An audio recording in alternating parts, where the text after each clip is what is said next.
take your references off. Keep in mind that they spend less than 30 seconds looking at a CV. They're skimming through. What story are you trying to tell on your CV? You do not need to put the roles, the jobs that you did when you were 16, that paper round. Hello, welcome to La La Land. My name is Laifa. Thank you for joining me here today. I recently did a career switch. I want to talk all things CVs because you're going to need to have a great CV to get that great job. Lots of people have a lot of opinions about CVs. Some people say don't do this, add on that, remove this, put that on. And I'm going to share with you some of the things or all of the things that I believe have got me to interview stage when creating a CV. Now, FYI, I do want to share that I have paid for various CV resources. I've paid for CV templates in the past. I've paid for masterclasses.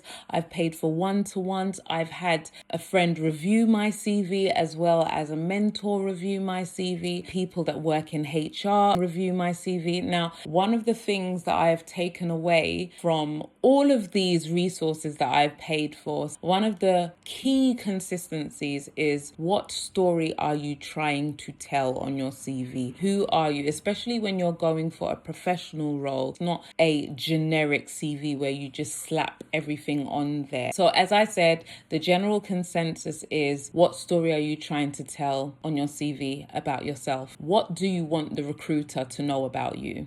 Remember that you are trying to tell them why you are good for that specific role. So anything that isn't relevant, take it out. If it doesn't need to be there, then it shouldn't be there. And this also involves the education as well, but we'll get into that. So if you are a career switcher like myself, you need to highlight your transferable skills and why these fit into the role that you're going for. If you are somebody like myself, I consider myself a multi-hyphenate. I have multiple CVs. I have try to have a generic CV, but it is very damaging because you're saying too many things to one recruiter, and especially if you're going for a specific role. So I have multiple CVs. If I find myself in hard times and I just need any job, I have a CV with all of my customer service experience. If I'm going for the kind of role that I have now, which is,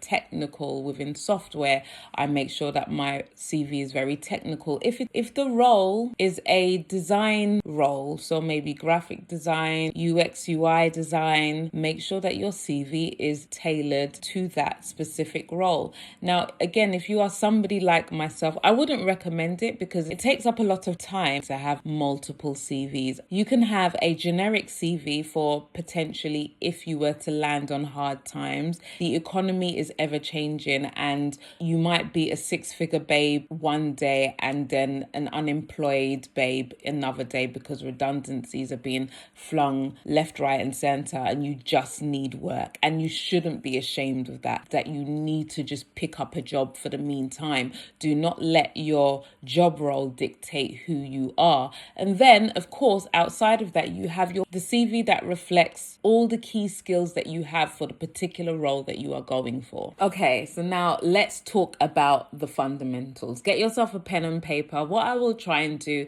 is, if I haven't done so already, I will leave links and resources, potentially a CV template. I will leave that in the description box of this content. And if you look in the description box and you haven't found it, please leave a comment just to remind me that you didn't leave a template. You didn't leave the CV template that you said you were going to leave. Let's get into it. Get yourself a pen and paper. So, of course, at the top of your CV, you should have your name, your location being your city only. Do not leave your full address on your CV. Data protection. We're not doing that in this day and age. Contact number and email address. Now, on previous CVs, I have had a link to my LinkedIn. I have been advised in recent times to take it off because LinkedIn is considered social media, even though it is professional social media. It depends what you want your future future employers to see. Some people have also highlighted that if you applied for the role through LinkedIn in the first place, then they have your LinkedIn. But that's entirely up to you. If you have a role that requires a portfolio, so a technical role like myself, roles whereby they want to see you demonstrate your thinking, your logic, your process, have a link to your portfolio. And the general consensus for your portfolio is that you shouldn't have more than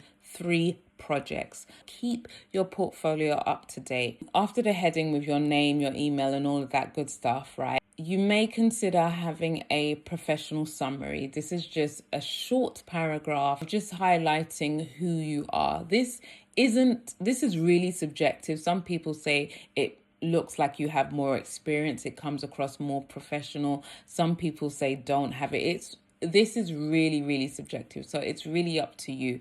Highlighting again who you are and why you are fit for the role that you are applying for. It's almost like the beginning of a cover letter, I would say. Of course, the star of the show on your CV should be your professional experience. So underneath your professional summary or your professional profile, you would now have your professional experience. It should be listed as your most recent role and then your oldest role at the bottom. A career switcher like myself, or you have years and years and years of experience, but you're going for something very niche and very specific. You do not need to put the roles, the jobs that you did when you were 16, that paper round, that sales assistant role, that job that you had at the bar, unless you're going for customer service and you can weave that experience in and make it relate. It is not necessary. You really want to highlight the roles that are relevant to the current role that you're applying for. Like, say you're a teacher going into becoming a software developer, you really want to highlight your transferable skills within that. If you would like a more detailed experience and transferable skills, do let me know and I can make a video on that. Actually, I might do. Hold me to it. So comment in the description box. I'm going to set you a lot of homework to send me reminders if after your professional experience you want to add your education. Remove all of your grades, remove all of the dates, and only have education that is relevant to the role that you are applying for. Let's talk about this. If you are applying for example, a UX UI role or a product design role, and you have a bachelor's degree in graphic design, that is very, very relevant, right? Have that on your CV. All the professional CPDs that you may have done that are relevant to the role, add that to the education. Take off any dates, take off any grades, only because of social biases that may occur when you are applying for the role, especially if you are somebody who is not in your early 20s, maybe you're in your 30s or your 40s, and maybe potentially in your 50s, right? Ageism, even though it's illegal or whatever, it's a thing, right? People don't know these social biases when they are reading a CV. They don't know you as a person. They're looking at a piece of paper, and if it's a young innovative startup company that you're applying to and you're somebody that you're in your early 50s, right? They might think, this person's not really going to fit in because they're old. That's just their mentality. It's not necessarily true. You might be mature in age, but you've got a lot of drive, you've got a lot of spunk, you've got a lot of transferable skills and a lot of experience that you can give to the role. So as much as possible, remove those dates. After your education, you can then add your interests. When it comes to interest, keep it short, keep it brief, keep it sweet. You're applying for a job. If you can, and if you have any interest that fit in with the role, it makes sense for the role that you're applying for, then add that in. But again, this is very subjective. You don't necessarily have to have interest on your CV. I currently do not have my interest on my CV. Now, what I'm about to say is very subjective and it really depends on your experience. After your education, you want to add your projects. I've done this on my CVs because I've had to apply for work with no experience at all. Hiring managers, they want to see how you think. They want to see your technical ability. What can this person doesn't actually do. You may already have a link to your portfolio, like if you have a GitHub.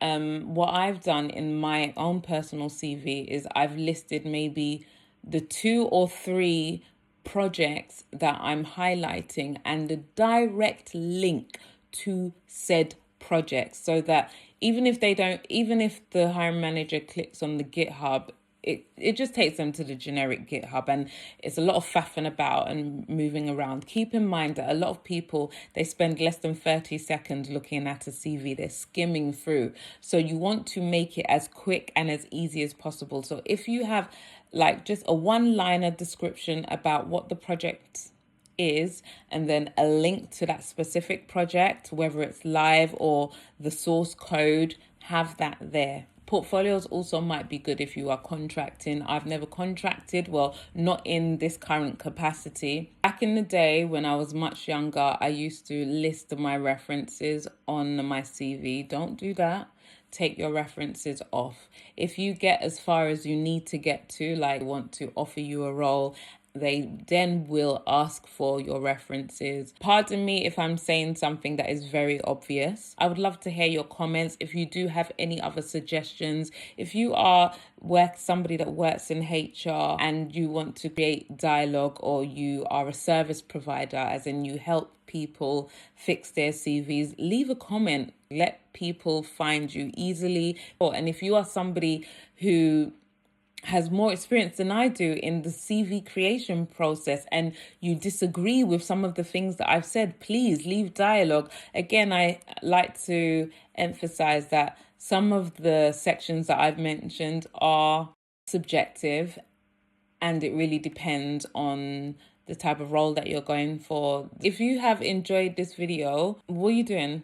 What like, don't be rude, or thumbs up. Just you're not, it doesn't cost you anything, you're not losing any money from giving me a thumbs up, so please give me a thumbs up if this has been really helpful. I know I'm doing like, it's the general spiel, but like, people are watching my content and they're not subscribing, and it's free, like it doesn't cost you anything. Why wouldn't you subscribe?